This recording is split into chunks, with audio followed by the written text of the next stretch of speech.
અમદાવાદ શહેરમાંથી ડ્રગ્સ, દારૂ અને જુગારના અડ્ડાનું દૂષણ દૂર કરવા માટે અમદાવાદ પોલીસ કમિશનર કટિબદ્ધ રહ્યા છે. ત્યારે શહેરમાં દરરોજ દારૂના અને જુગારના અડ્ડા ઝડપાઈ રહ્યા છે. દારૂની રેલમછેલ વચ્ચે પોલીસે 3 સ્થળે દરોડા પાડીને મોટી સંખ્યામાં દેશી અને વિદેશી દારૂનો જથ્થો ઝડપી લીધો છે.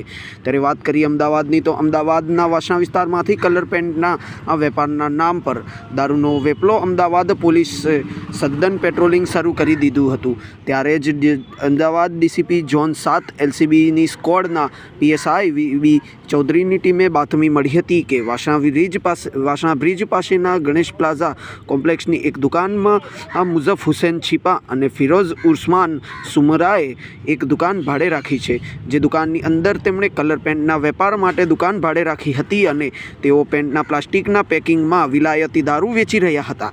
પોલીસે દરોડા પાડીને વિલાયતી દારૂની 1005 બોટલો ઝડપી લીધી હતી. સાથે 2 બુટલેગરોને પણ ઝડપી